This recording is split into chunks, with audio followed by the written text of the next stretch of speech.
ప్రపంచంలో శాంతి కొరవైంది, దేశంలో శాంతి కొరవైంది, రాష్ట్రంలో శాంతి కొరవైంది.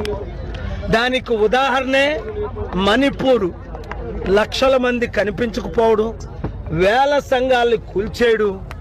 అలాగే ఇప్పుడు ప్రవీణ్ పగడాల మార్చి 24న ఘోరంగా దారుణంగా గంటల పాటు ఆయన్ని చంపేసి ఆ డెడ్ బాడీని అక్కడ పడేసి దాని మీద బుల్లెట్ యాక్సిడెంట్ అయినట్టు చిత్రీకరించారని పోస్ట్ మార్టం రిపోర్టర్స్, అలాగే డాక్టర్స్, అలాగే నాకైతే నర్సులు స్టాఫ్ చెప్పారు ఇది హత్య అండి.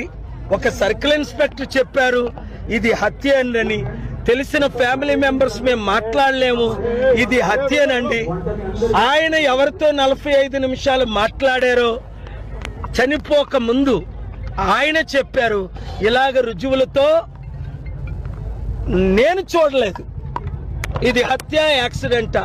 కానీ నా ఇన్వెస్టిగేషన్లో అందరితో మాట్లాడితే కొన్ని వందల మందితో ఇది కేవలం హత్య. ఎవరు చేయించారో కూడా ఒకరు 2 ఫోటోలు కూడా రిలీజ్ చేశారు. పోలీసుల్ని ఇన్వెస్టిగేట్ చేయమంటే హత్య కోణంగా ఇది యాక్సిడెంట్గానే చూపించమని పైనుంచి ఒత్తిడి వచ్చిందని పోలీసులు ఇట్లా చేశారండి. మాకు ఫోన్ కాళ్ళు వచ్చాయి, ఒత్తిడి వచ్చిందని. దానిని నోరు మూయించడానికి చంద్రబాబు నాయుడు గారు నిన్న గుడ్ ఫ్రైడే రోజుని పాస్టర్కి 5,000 ఇస్తాం అంటే అర్థమేంటి? పాస్టర్లారా మీరు నోరు మూసుకోండి. 8,000 మంది పాస్టర్లకు 5,000 ఇస్తే 80,000 మంది పాస్టర్ల సంగతి ఏంటి? అది కూడా ఇప్పుడివ్వడం ఏంటి? ప్రవీణ హత్య తర్వాత హైందవులు వేల మంది ప్రీస్టులు ఉన్నారు, వారికి ఇవ్వకపోవడం ఏంటి? మహమ్మదీయులకు మొలనాస్ ఉన్నారు, వారికి ఇవ్వకపోవడం ఏంటి? ట్యాక్స్ పేర్లు డబ్బు దుర్వినియోగం చేస్తూ వేలు లక్షల కోట్లు ఈ రాజకీయ నాయకులు సంపాదించుకుంటూ దేశాన్ని రాష్ట్రాన్ని ఇప్పుడున్న ప్రధాన పార్టీలు 7 సర్వనాశనం చేయబట్టే ప్రజాశాంతి పార్టీ పెట్టాము. ప్రజల కొరకు, నీతి కొరకు, నిజాయితీ కొరకు, న్యాయం కొరకు, అభివృద్ధి కొరకు, కంపెనీలు తేవడం కొరకు, లక్షల ఉద్యోగాలు ఇవ్వడం కొరకు, రైతుల కొరకు, ఉద్యోగుల కొరకు, చివరికి జడ్జిల మీద కూడా ఒత్తిడి వస్తుందని కొంతమంది జడ్జిలు నాకు చెప్పారు. ఇలాగ జడ్జిమెంట్ ఇవ్వండి అని 2 జడ్జిలు నాకు చెప్పారు. రిటైర్డ్ జడ్జిలు కాదు, సిట్టింగ్ జడ్జిలు. ఎంత మీడియా ఓనర్స్కి ఒత్తిడి వస్తుంది, అరే కేఏ పాల్ మాట్లాడిన మాటలు మీరు వేయకండి అని.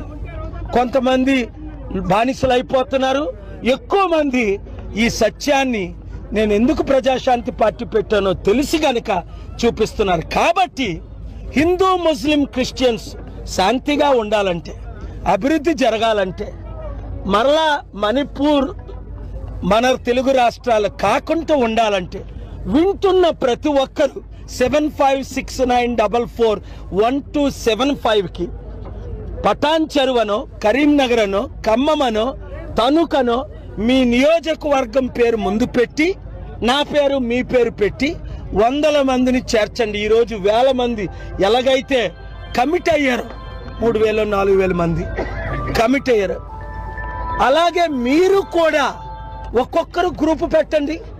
అభివృద్ధి చేసే పని నాది. మోదీ గారికి తెలుసు, చంద్రబాబు నాయుడుకి తెలుసు, రేవంత్ రెడ్డి తమ్ముడికి తెలుసు, కేసీఆర్కి తెలుసు, జగన్కి తెలుసు. కేఏ పాల్ వస్తేనే అప్పులు తీరుతాయి, అభివృద్ధి జరుగుతుంది. చక్కగా ఇండియా చైనా కంటే అమెరికా కంటే ముందు అడుగు ఉంటుంది. ఇప్పుడు అడుక్కునే పరిస్థితి, అడుక్కున్నా డబ్బులు ఎవరు ఇవ్వట్లేదు. లక్షల కోట్లు అప్పు, 350 లక్షల కోట్లు ఊహించనంత అప్పు అయిపోయింది. అందుకనే ఇప్పుడు హిందూ క్రిస్టియన్ లేదా హిందూ ముస్లిం మధ్య ఇది పెద్ద అజెండాతో గొడవలు జరుగుతున్నాయి. ఇంకా రాబోయే రోజుల్లో ఎక్కువ గొడవలు జరుగుతాయి. గొడవలు జరగకూడదు, శాంతి మన దేశంలో ఉండాలి. హిందూ ముస్లిం క్రిస్టియన్స్, నేను పుట్టిందే హిందువుని, యేసు ప్రభు రక్షకుడని నమ్ముకున్నా. కులం మార్చుకోలేదు, మతం మార్చుకోలేదు. నేను ఎవరిని ఏ మతాల్ని ఏ రోజు దూషించలేదు. అందరినీ నేను గౌరవిస్తాను. అందరూ శాంతిగా ఉండాలన్న కోరిక. గమనించండి ప్రజలారా, పేదలారా ఆలోచించండి. ఎలాంటి పార్టీలకు మనం ఓట్లేసాం, ఎవరిని నమ్మి మనం ఓట్లేసి ఈరోజు గద్దెక్కిచ్చాం, వాళ్ళు ఏ విధంగా మనల్ని చూస్తున్నారు, వినాశనం చేస్తున్నారు.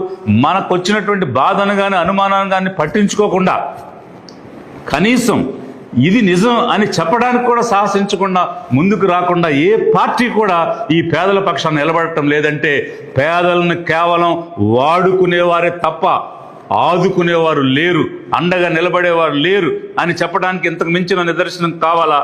జనాన్ని ఆలోచించమని కూడా నేను ఈ సందర్భంగా కోరుతూ, మేము లిబరేషన్ కాంగ్రెస్ పార్టీగా ఇప్పటికే కేఏ పాల్ గారు అలాగే దాడి నాగేశ్వరరావు గారు 2 పిటిషన్స్ వేయడం జరిగింది. ఆ 2 పిటిషన్స్ని కూడా నేను సమీక్షించడం జరిగింది. కేఏ పాల్ గారు నాతో కూడా మాట్లాడారు, పిటిషన్ వేసినటువంటి అంశం గురించి కూడా నాతో చర్చించారు. అయితే వాటిల్లో కొన్ని డెఫిషియన్సీస్ ఉన్నాయి. అది పోస్ట్ మార్టం రాకముందు వేసినటువంటి పిటిషన్స్ కాబట్టి ఇంకా కొన్ని అంశాలు దానిలో ప్రస్తావించాల్సినవి మిస్ అయి ఉన్నాయి. అందుకనే liberation Congress party PM report వచ్చిన తర్వాత ఉన్నటువంటి డెవలప్మెంట్స్ అన్నింటినీ కూడా పరిగణలోకి తీసుకుని ఒక పగడ్బందీగా ఎందుకు జరిగింది, ఏమి జరిగి ఉండొచ్చు, కాబట్టి దీనిలో ఏ విధంగా న్యాయం జరగడానికి, నిజం నిగ్గు తేల్చడానికి ఏం చేయాలనేటువంటిది మేము జ్యుడిషియరీని అప్రోచ్ అవుతాము.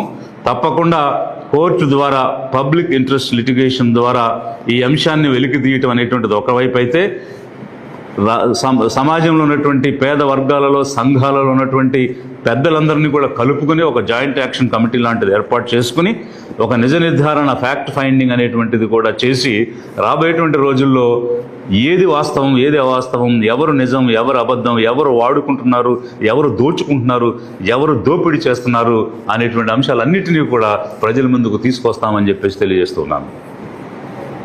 ఒక ఐజీ లెవెల్లో ఉండి కూడా మాట్లాడొద్దు, ప్రచారం చేయొద్దని గట్టిగా వార్నింగ్ ఇస్తున్నారు. అంటే దేనికి సంకేతం ఆ వార్నింగ్? ఇప్పుడు ఒకటి, రెచ్చగొట్టొద్దు, వైలెన్స్ కానీ హేట్ కానీ ఇన్సైట్ చేయొద్దు అని ఒక స్టేట్గా ఆ స్టేట్కి related officers, inspector general of police కానీ ఎనీ అదర్ ఆఫీసర్ మాట్లాడటంలో శాంతిని కోరుకునే విధంలో మాట్లాడటం ఏదని అర్థం చేసుకోవచ్చు. కానీ ఇక్కడ అనుమానాలు ఉన్న అంశాన్ని వ్యక్తం చేస్తున్నప్పుడు అనుమానాలు తీర్చాల్సిన బాధ్యత స్టేట్ మీద ఉంది, ప్రభుత్వం మీద ఉంది. అలాంటిది తీర్చడం మానేసి నువ్వు మాట్లాడొద్దని నోరు నొక్కేయడం అనేది ఒక ఫ్యాసిజంని, ఒక డిక్టేటర్షిప్ని చూపిస్తుంది తప్ప అది ప్రజాస్వామ్యాన్ని చూపించడం లేదు.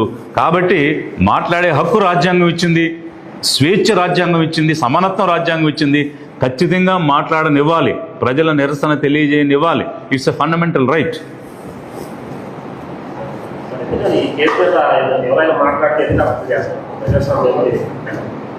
That's what I'm saying. ఇప్పుడు శాంతి సామరస్యం కోసం ప్రభుత్వం అనేకమైన చర్యలు తీసుకుంటుంది. అది it's prerogative of the state. ఆ విషయంలో ఎలాంటి ఆక్షేపణ కానీ కామెంట్స్ కానీ లేవు. కానీ ఇక్కడ ఒక అన్యాయం జరిగిందనే భావన ప్రజల్లో ఉంది. చనిపోయినటువంటి వ్యక్తి సామాన్య వ్యక్తి కాదు, ప్రజలకు సంబంధించిన వ్యక్తి అనేది మొదటిదైతే, రెండవది అది యాక్సిడెంట్ అని డిక్లేర్ చేయడంలో ఎవరికి కూడా కన్విన్స్ అయ్యేటువంటి పరిస్థితి లేదు. అందువల్ల ఉన్న అనుమానాలు లేవనెత్తారు, అడుగుతారు, ప్రశ్నిస్తారు. ప్రశ్నించడం, ప్రజాస్వామ్యం అంటేనే ప్రశ్నించడం.